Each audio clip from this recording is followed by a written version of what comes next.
Electricity chapter आपको समझ में नहीं आता है क्या? कुछ टीचर पढ़ाते हैं आपके ऊपर में जाता है, तो डरने का बात नहीं। हम आए हैं फिजिक्स इन सिंपल में आपको स्वागत करने और इलेक्ट्रिसिटी चैप्टर को बहुत ही इजी तरीके से ख़त्म करने, ठीक है। एंड इससे पहले 2 सेशन ऑलरेडी जा चुके हैं। आज का सेशन एक्स्ट्रा टॉपिक है चार्जिंग और चार्ज का प्रॉपर्टी क्या होता है।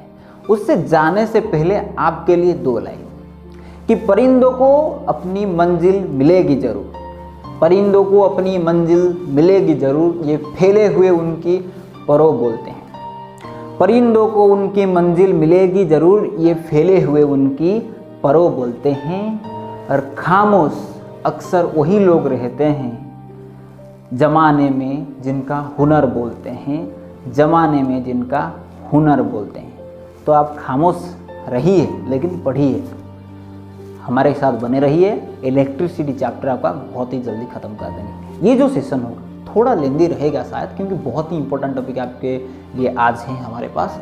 एंड ये टॉपिक आप लोग का 12th क्लास में बहुत ही इंपॉर्टेंट 3 मार्क का क्वेश्चन होगा, तो 10th क्लास में आप जान लेते हैं तो बहुत ही अच्छा होता है। तो चलिए टॉपिक के साथ चलते हैं, that is nothing property of charges. देखिए दोस्तों, पहले क्लासेस में हमने बताया है कि भाई लोग कि ऑलरेडी चार्ज ही एक अपने आप में एक प्रॉपर्टी होता है, चार्ज अपने आप में एक प्रॉपर्टी होता है। लेकिन उसको मैंने बोला था कि इलेक्ट्रॉन का 1.6 × 10⁻⁻19 कूलम चार्ज होता है, प्रोटॉन का भी वही चार्ज होता है। लेकिन इलेक्ट्रॉन के पास आप लोग नेगेटिव साइन लाएंगे, प्रोटॉन के पास पॉजिटिव साइन लाएंगे। तो वहाँ पे हम क्वांटिटी दे दिए, क्वांटिटी दे दिए मतलब उनको ऐड कर सकते हैं, सब्ट्रैक्ट कर सकते हैं, ऐसे कुछ। तो वही चीज़ के बारे में हम पढ़ने वाले कि जो चार्ज को कैसे ऐड कर सकते हैं, कैसे सब्ट्रैक्ट, क्या होता है वो चीज़। जैसे मास को हम ऐड कर सकते हैं और सब्ट्रैक्ट भी कर सकते हैं, मल्टीप्लाई भी कर सकते हैं। उसी के चार्ज को ऐसे कर सकते हैं, उसी को बोलते हैं प्रॉपर्टी ऑफ चार्जेस और नेचर ऑफ चार्जेस भी बोल सकते हैं। इसको टॉपिक का हेड अगर चेंज करना चाहेंगे तो प्रॉपर्टी ऑफ चार्जेस और नेचर ऑफ चार्जेस भी हो सकता है। देखिए 3 property of 3 nature of charges होते हैं। एक होता है आप लोग का एडिटिव नेचर, एक होता है कंजर्वेशन, एक होता है क्वांटाइजेशन। तीनों में जो क्वांटाइजेशन ऑफ चार्ज है ये सबसे इंपॉर्टेंट है, सबसे इंपॉर्टेंट है ये। लेकिन तो इसलिए इसको हम थोड़ा लास्ट में पढ़ेंगे, लेंदी रहेगा वीडियो, पहले से बता दे रहा हूँ, ठीक है। पहली बात है एडिटिव नेचर ऑफ चार्ज। दोस्तों एक एग्जांपल देते हैं कि आप लोग लिफ्ट में जाते हैं, लिफ्ट में शायद लिखा हुआ है मैक्सिमम वजन आप लोग का 1000 kg। इसका मतलब जितने भी लोग एंटर करेंगे उनका वेट वजन 1000 kg से नीचे होना चाहिए। मतलब अगर मैं वो जो लिफ्ट को एक सिस्टम मान लूँगा तो उसके अंदर जितना भी लोग होंगे उस सिस्टम का पार्टिकल हो जाएंगे, सिस्टम का ऑब्जेक्ट हो जाएंगे। उस टोटल सिस्टम का अगर मैं वेट निकालना चाहूँगा दैट इज शुड बी 1000 से नीचे होना चाहिए लिफ्ट को जिंदा रहने के लिए, नहीं तो हर कोई डेथ, ठीक है। इसीलिए मैंने बोला कि भाई लोग वहाँ पे एडिटिव ऑफ मास होता है। अगर मैं बोलूँगा कि टोटल लिफ्ट में कितना मास है तो आप लोग ऐड कर देते हैं, उसी के चार्ज को ऐड कर सकते हैं। यस दोस्तों, चार्ज को भी हम ऐड कर सकते हैं। एडिटिव नेचर ऑफ चार्ज मतलब एक सिस्टम में जितना भी चार्ज होता है, मान लीजिए मैं एक सिस्टम ये मान लेता हूँ, यहाँ पे एक सिस्टम मान लेता हूँ, कोई भी सिस्टम, ठीक है, कोई भी सिस्टम। इसमें एक बॉल है, एक बैट है, मान लीजिए ये बॉल है, ये बॉल है, इसमें एक बैट है, कुछ भी है, ठीक है। हाँ, इसमें एक पेन है, कुछ भी, आपके घर के सिस्टम मान लेते हैं, ओके। तो total charge of the system देखिए थोड़ा, the total charge of the system, इस सिस्टम का टोटल चार्ज क्या होगा? अलजेब्रिक सम। अलजेब्रिक सम मतलब क्या होता है भाई? टोटल जनरल जो एडिशन होता है उसको अलजेब्रिक सम बोला जाता है।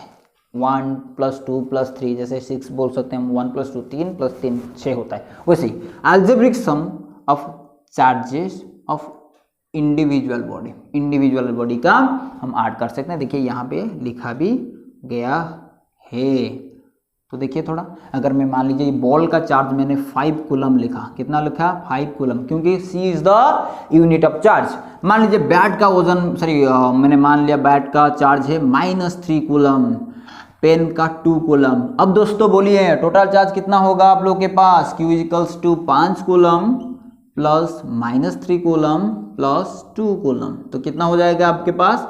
5 + 2 7 coulomb -3 coulomb that is 4 coulomb. तो total charge of the system क्या होगा? Q = 4 coulomb. उसी अगर मैं इसको Q1 Q2 Q3 मान लेता हूँ तो Q1 plus Q2 plus Q3, मतलब जितना भी चार्जेस होंगे, जैसे मास को ऐड करते हैं उसे चार्ज को भी ऐड कर देंगे। ठीक है, ये खत्म फर्स्ट प्रॉपर्टी।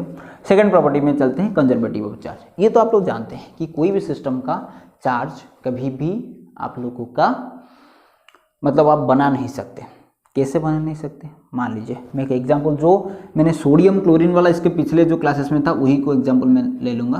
देखिए सोडियम के पास 11 प्रोटॉन एंड 11 इलेक्ट्रॉन होता है, इसके पास भी 17 प्रोटॉन एंड 17 इलेक्ट्रॉन होते हैं क्लोरीन के पास। ठीक है दोस्तों, ठीक है। अब टोटल चार्ज मुझे बोलिए थोड़ा, यहाँ पे जब रिएक्शन नहीं हुआ है, मान लीजिए रिएक्शन भी छोड़िए, बोलिए चार्ज पार्टिकल कितना है, 11 प्लस 11 22, इधर 34, 4 2 6 5 56 चार्ज पार्टिकल। देखिए दोस्तों, जितना चार्ज पार्टिकल होते हैं वो ऐड करने के बाद, अगर मैं मान लीजिए मैं सोडियम प्लस कर दिया, सोडियम प्लस के पास कितना हो गया, सोडियम प्लस और क्लोरीन माइनस को मैंने रिएक्शन किया, मेरे पास आ गया सोडियम क्लोराइड। ये थोड़ा ये एग्जांपल देख लीजिए दोस्तों। सोडियम के पास आप लोगों का एक प्रोटॉन एक्स्ट्रा होता है, क्लोरीन के पास एक इलेक्ट्रॉन एक्स्ट्रा होते हैं। अगर इन दोनों को मिलाएंगे टोटल चार्ज कितना हो जाएगा, 0 हो जाएगा, क्योंकि प्रोटॉन इलेक्ट्रॉन का चार्ज को प्रॉपर्टी को कैंसिल आउट कर देगा। तो लेफ्ट हैंड साइड में चार्ज कितना, 0। राइट हैंड साइड को चलते हैं, ये एक न्यूट्रल है, सॉल्ट एक न्यूट्रल आटम होता है, सर न्यूट्रल कंपाउंड, सो इसका भी चार्ज 0। तो इनिशियल जितना चार्ज फाइनली भी उतना चार्ज, उसी को हम बोल सकते हैं कंजर्वेशन चार्ज। की चार्ज को हम ना कि नाइदर बी क्रिएटेड, चार्ज को हम बना नहीं सकते, चार्ज को हम डिस्ट्रॉय भी नहीं कर सकते, लेकिन हम ये क्या, ये सिर्फ ट्रांसफर किए वन बॉडी टू अदर। बोलिए दोस्तों, ये सोडियम क्लोराइड कैसे हुआ था, सोडियम एक इलेक्ट्रॉन दे दिया था, इसीलिए सोडियम पॉजिटिव बन गया था, क्लोरीन नेगेटिव। तो चार्ज पार्टिकल को हम ट्रांसफर करते हैं तो चार्ज भी ट्रांसफर होता है, लेकिन चार्ज हम बना नहीं सकते, ना कि हम डिस्ट्रॉय कर सकते। ये समझ में आया कि कोई भी सिस्टम में हम चार्ज ना हम बना पाएंगे ना हम डिस्ट्रॉय कर पाएंगे, सिर्फ एंड सिर्फ हम क्या कर सकते हैं, उसको एक बॉडी से और एक बॉडी को और एक ऑब्जेक्ट को ट्रांसफर कर सकते हैं। ये समझ में आया, समझ में पूरा आ गया। ठीक है, थर्ड प्रॉपर्टी वेरी इंपॉर्टेंट, सो उसके लिए थोड़ा क्या करेंगे, इसको थोड़ा मिटाते हैं। ठीक है, that is nothing but quantization of charge. Third one is your quantization of charge. थोड़ा इसको थोड़ा ध्यान देंगे, क्वांटाइजेशन ऑफ चार्ज ये क्या होता है। क्वांटाइजेशन मतलब दोस्तों, ये अगर क्वांटाइजेशन वर्ड को मैं एंट्री में लाऊंगा, क्वांटाइजेशन वर्ड का मतलब होता है ग्रुपिंग ऑफ सिमिलर प्रॉपर्टी बोल सकते हैं आप, और सेम प्रॉपर्टी भी बोल सकते हैं। इसका मतलब क्या हुआ, इसका मतलब आप यहीं से देखिए दोस्त, मैं बात करूंगा वही सोडियम क्लोराइड के लिए।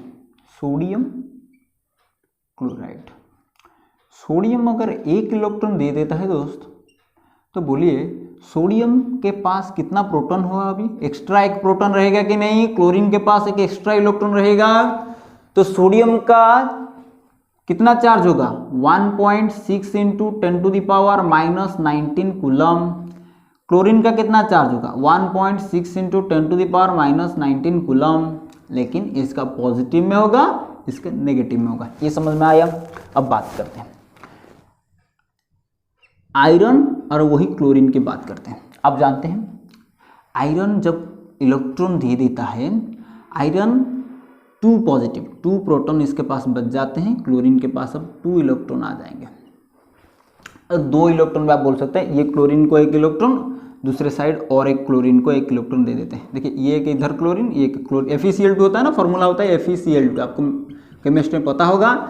सो F क्या करता है, इधर एक प्रोटॉन उधर एक प्रोटॉन। बोलिए थोड़ा आयरन का क्या कितना हो जाएगा, एक प्रोटॉन के लिए 1.6 इंटू 10⁻⁻19, तो 2 प्रोटॉन के लिए 2 इंटू 1.6 इंटू 10⁻⁻19, क्योंकि एक प्रोटॉन का आप लोग का चार्ज होता है 1.6 इंटू 10⁻⁻19। सो 2 प्रोटॉन के लिए, समझ में आया, वेरी गुड। अगर मैं नाइट्रोजन की बात करूंगा, या मान लीजिए मैं बात करूंगा नाइट्रोजन का बात करते हैं, नाइट्रोजन NCl3 अगर 3 इलेक्ट्रॉन दे देगा, तो इधर एक क्लोरीन, इधर एक क्लोरीन, उधर एक क्लोरीन, तो एक इलेक्ट्रॉन इधर, एक इलेक्ट्रॉन इधर, एक इलेक्ट्रॉन इधर। तो भाई लोग नाइट्रोजन के पास 3 प्रोटॉन एक्स्ट्रा हो गए, तो एक प्रोटॉन के लिए 1.6, तो 3 प्रोटॉन के लिए इतना हो जाएगा। इसका मतलब आप कभी ऐसे देखे हैं? देखिए, मैं क्या एक प्रोटॉन का चार्ज को E लिख सकता हूं, क्योंकि E का वैल्यू भी 1.6 इंटू ये 2E लिख सकता हूं। यहाँ पे मैंने 1E लिखा था, यहाँ पे मैंने 3E लिखा था कि नहीं?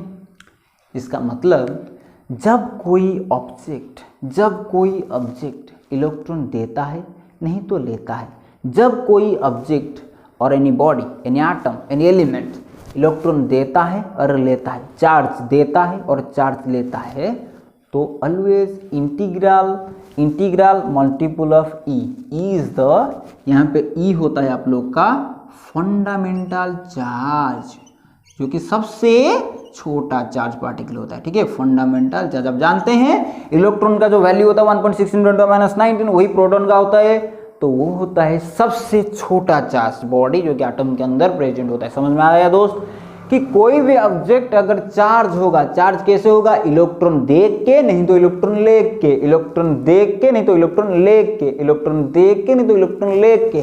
कैसे होते हैं? तो ऑलवेज वो इंटीग्रल नंबर ऑफ इलेक्ट्रॉन देते हैं, और इलेक्ट्रॉन इंटीग्रल, ऐसा नहीं होता कि हाफ इलेक्ट्रॉन दे दिया, 3/4 इलेक्ट्रॉन दे दिया, नहीं, 1 इलेक्ट्रॉन, 2 इलेक्ट्रॉन, 3 इलेक्ट्रॉन, 4 इलेक्ट्रॉन, जहाँ जो भी हो जाएगा वो आप लोगों का always integral multiple of electron pass करते हैं और देते हैं या लेते हैं। इसीलिए उनके पास जो चार्ज भी होता है वो इंटीग्रल मल्टीपल ऑफ इंटीग्रल, देखिए थोड़ा इसको देखिए थोड़ा, 3E 2E 1E integral multiple of fundamental charge that 1.6 × वही बोला कि द टोटल चार्ज। तो अब बोलेंगे कि F जो फ्लोरीन के पास जो चार्ज है कितना है? +2E। यहाँ पे सोडियम के पास +1E, यहाँ पे नाइट्रोजन का +3E।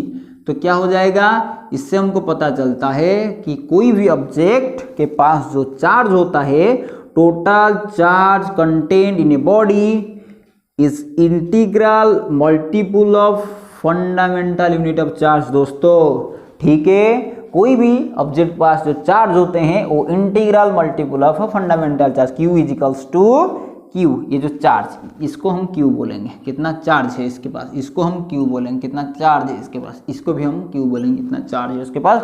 तो it is fundamental unit of charge, जहाँ पे E का वैल्यू 1.6 × 10⁻⁹ कूलम होता है। ठीक है, तो ग्रुपिंग टुगेदर मतलब हम यहाँ पे हाफ नहीं जाएंगे। ठीक है, एक एग्जाम्पल आपको देते हैं।